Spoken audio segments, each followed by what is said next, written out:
Hello, all you freedom-loving people. The military took control of 100,000 acres of land along the southern border to counter illegal immigration and drug trafficking, and Marco Rubio helps us to understand the tariff policies. Okay, let's get into it.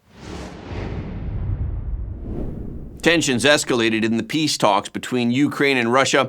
Today, the Ukrainian government said that a number of drones and ballistic missiles have hit Kyiv. This is the largest attack from Russia on the capital of Ukraine since July of 2024. After the attacks, Ukrainian President Zelensky said that Ukraine had agreed to the United States ceasefire proposal 44 days ago, but Moscow continued its attacks.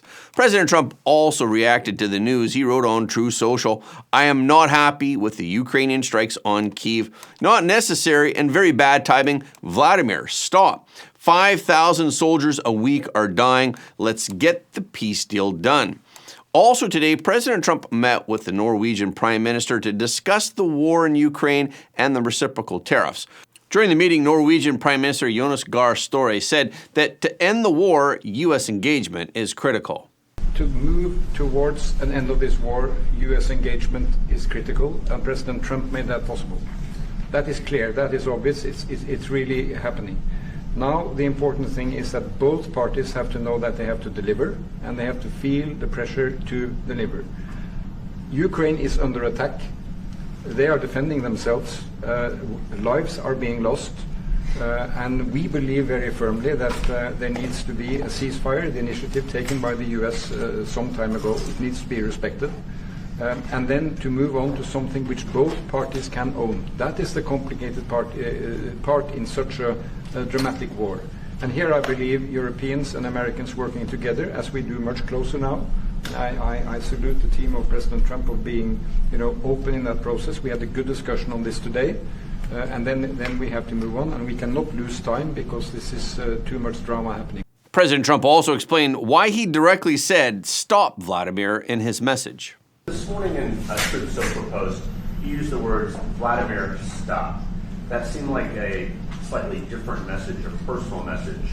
What is your level of frustration with President Putin? I didn't like last night. I wasn't happy with it. And we're in the midst of talking peace, and missiles were fired.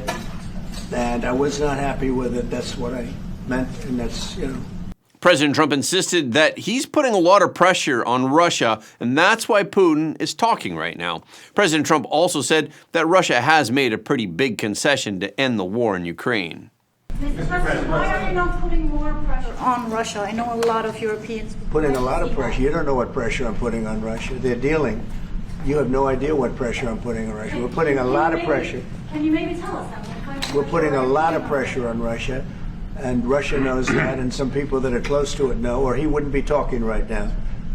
The Prime Minister understands that better than anybody. He wouldn't be talking right now. He's talking, and we're putting a lot of pressure. I think he wants to make a deal. We're going to find out very soon, but it takes two to tango, and you have to have Ukraine want to make a deal too, and they're being hit very hard, and I do believe they want to make a deal. What concessions has Russia offered up thus far to get to the point where you're closer to peace?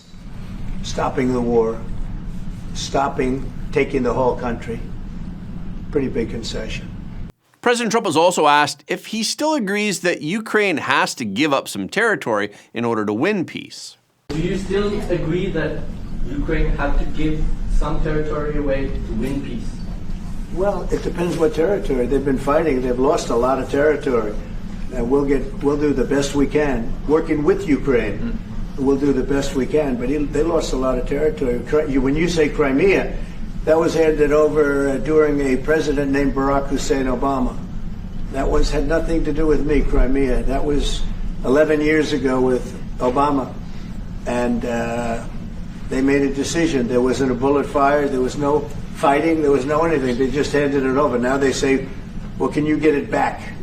I think that's going to be a very difficult thing to do. That was given by Barack Obama when he was president, not by Donald Trump.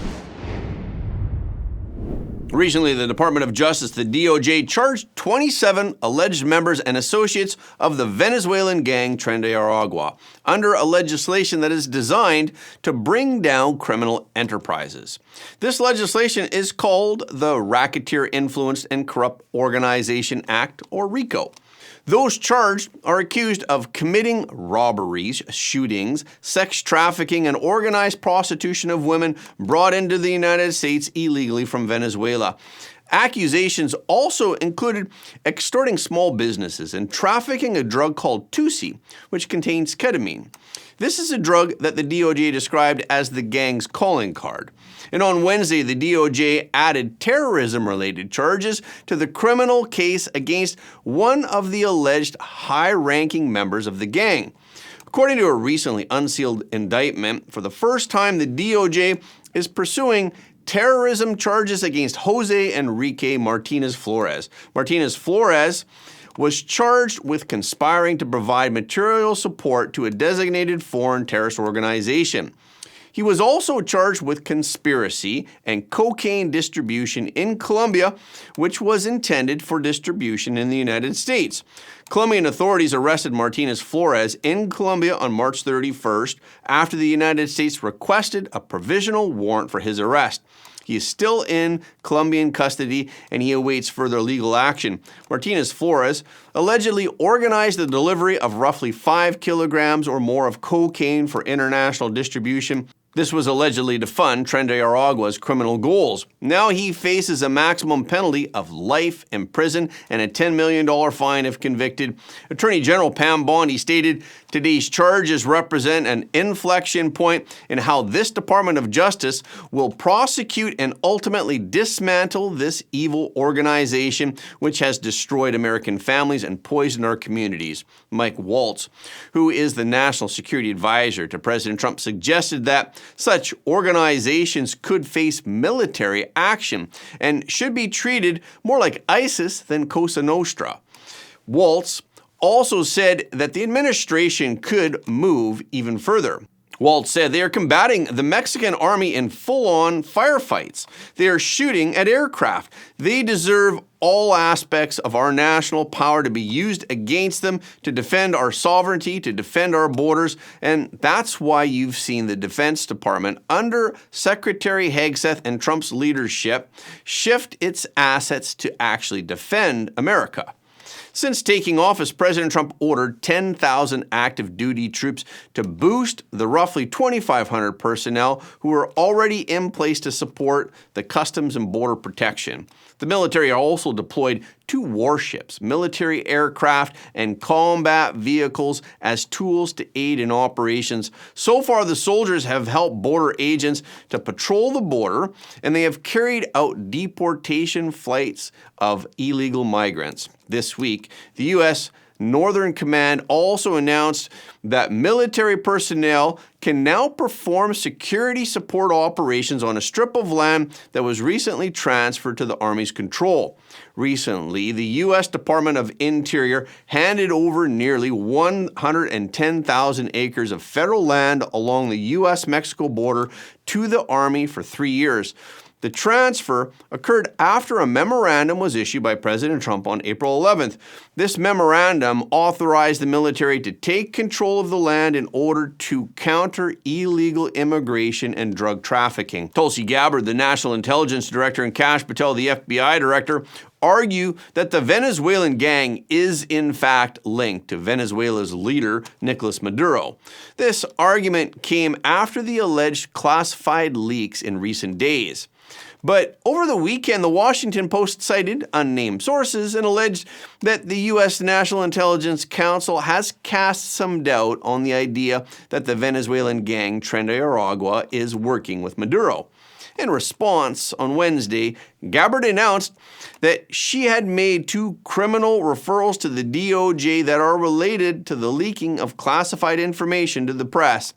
Gabbard did not state what leaks the 2 referrals were related to. The only information available is that the referrals include the Washington Post leak. She also said that a 3rd referral was on its way. Gabbard posted on X saying, "Those who leak classified information will be found and held accountable to the fullest extent of the law."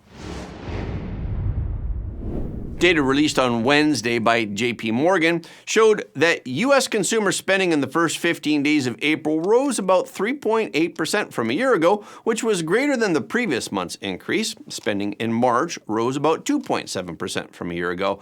However, if we interpret the current increase in consumer spending as a harbinger of faster economic growth, we may be way off the mark. Analysts at JP Morgan, led by Richard Shane, see this as a shopping spree by consumers, trying to lock in lower prices before the tariffs take effect. Of course, JP Morgan also suggested that some of the increase in consumer spending could be related to the Easter holiday. The decline in gasoline prices could also be a driver of the increase in discretionary spending. These numbers demonstrate how President Trump's high tariff plans have affected the psyche of the American consumer. Although President Trump has now announced a 90-day suspension of most tariffs, anecdotal reports indicate that U.S. consumers are preparing for what they see as a sea change in global trade. The U.S. and many countries are starting tariff talks on Wednesday. Commerce Secretary Howard Lutnick said that the Trump administration has spoken to at least 90 countries to negotiate trade deals.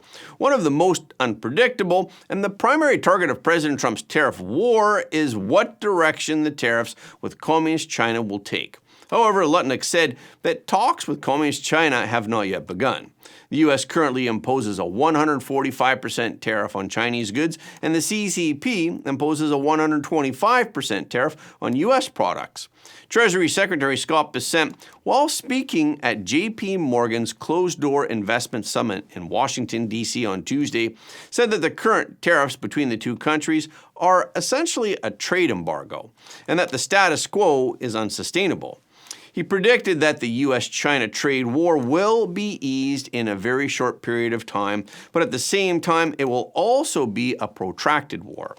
He noted that the negotiations with the Chinese side could be very difficult, but both sides understand that they can't afford to remain in a stalemate. Following Bessent's words, the Dow soared more than 1,000 points, or 2.66% on Tuesday, ending a four-day losing streak. The S&P 500 gained 2.51%, and the Nasdaq Composite rose 2.71%. The Wall Street Journal reported that the Trump administration is considering lowering its high tariffs on Chinese products, along with the tax rate on some goods potentially slashed by more than half. A senior White House official revealed that the new proposal could reduce the tax rate to between 50 and 65%. And President Trump made a similar statement on Tuesday. President Trump said in a question and answer session with reporters in the Oval Office, 45% is very high, and it won't be that high. It won't be anywhere near that high. It'll come down substantially, but it won't be zero. But White House spokeswoman Caroline Leavitt pointed out in an interview with Fox News on Wednesday that President Trump has not softened his stance on the CCP and that the U.S. will not unilaterally lower tariffs on China. Let me be clear. There will be no unilateral reduction in tariffs against China. The president has made it clear China needs to make a deal with the United States of America, and we are optimistic that will happen. And when that continues, it will be up to the president what the tariff rate on China will be. But we certainly need to see a reduction in tariffs and non-monetary tariff barriers from China as well. And we also need to continue seeing these companies abroad return their manufacturing to the United States of America, so we can shore up these critical supply chains. What Treasurer Bessent said on Wednesday was that the U.S. and China must lower the high tariffs that they impose on each other's goods before opening negotiations. But the Trump administration will not unilaterally lower tariffs. He feels that both sides are waiting for a dialogue, but before the dialogue, the two sides must ease the tension. When asked by a reporter if he would lower tariffs on China, here's how President Trump responded. Clarify, Mr. President, on China. Are you thinking about lowering their tariffs? Fair deal with China. It's going to be fair. Are you talking to them actively now?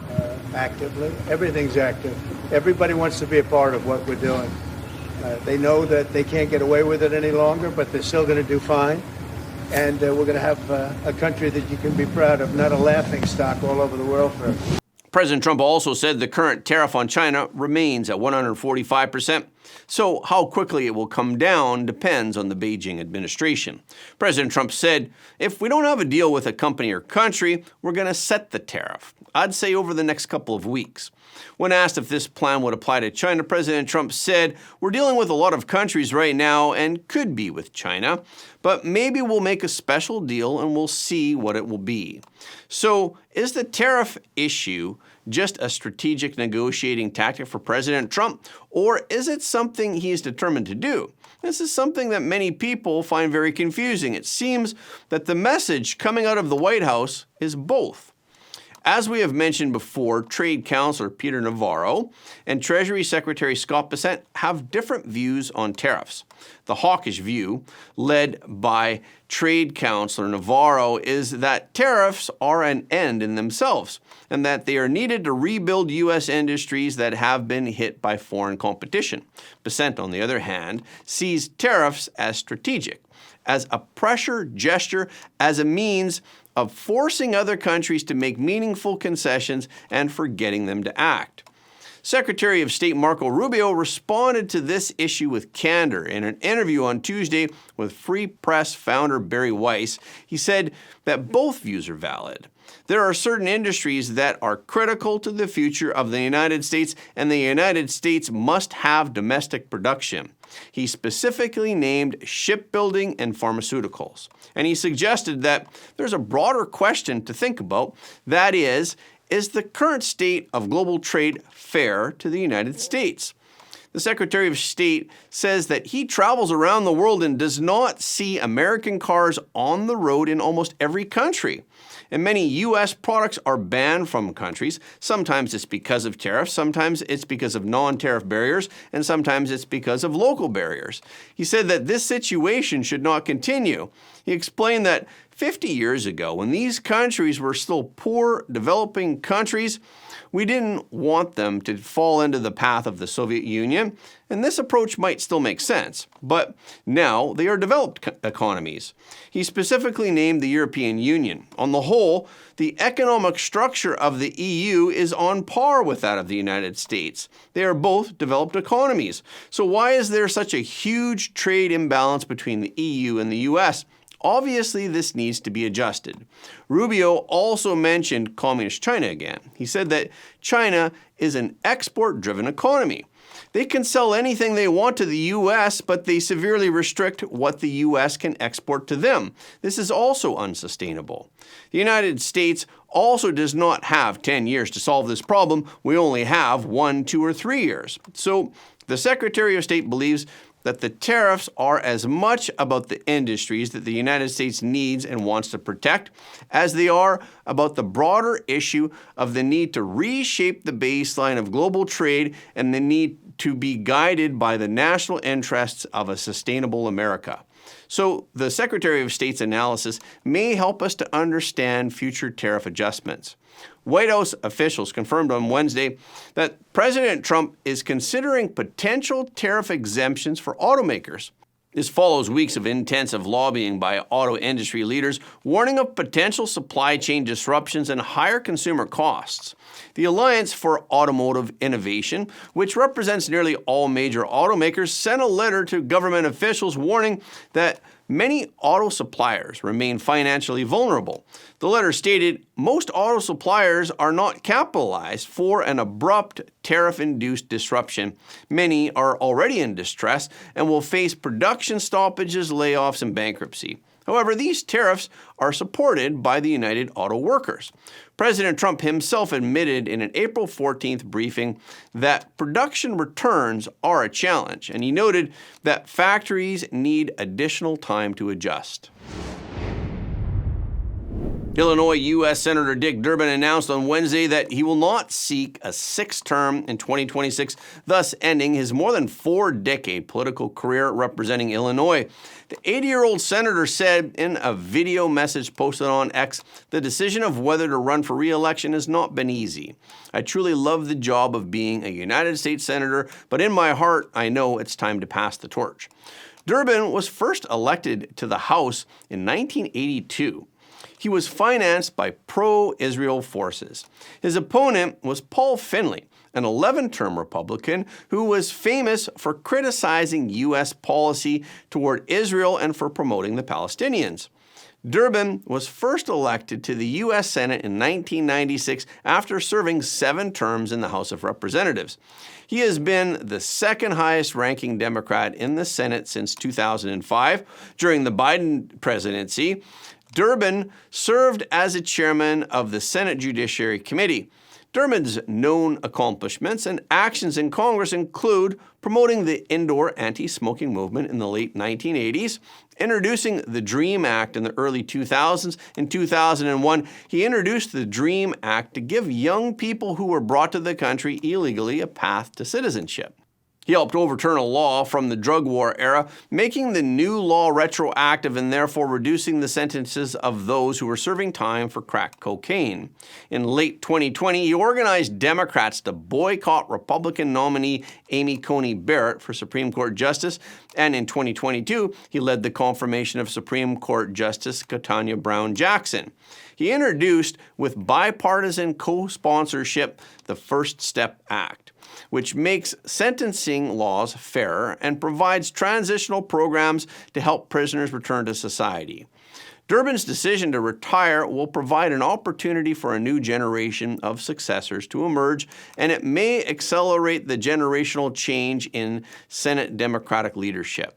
He is the 4th Senate Democrat who has announced plans to retire ahead of the 2026 midterm elections, along with Senators Jean Hasheen of New Hampshire, Gary Peters of Michigan, and Tina Smith of Minnesota. And that's a wrap for this episode. Thank you so much for your support of Front Page. Please remember that every like, comment, and share helps more people to see the truth. If you haven't already, please subscribe. And if you have already subscribed, we thank you, but please double check to make sure that you're still subscribed, because some of our audience have reported that they're somehow unsubscribed without their knowledge. We've also heard that some of you don't get notifications of our videos anymore on YouTube, so when you do subscribe on YouTube, please make sure to tap the notification bell as well. Okay, this is our show for today. Thank you so much for tuning in. If you like what you heard today, please don't forget to like this video and share it with your friends and family, because everybody deserves to know the truth.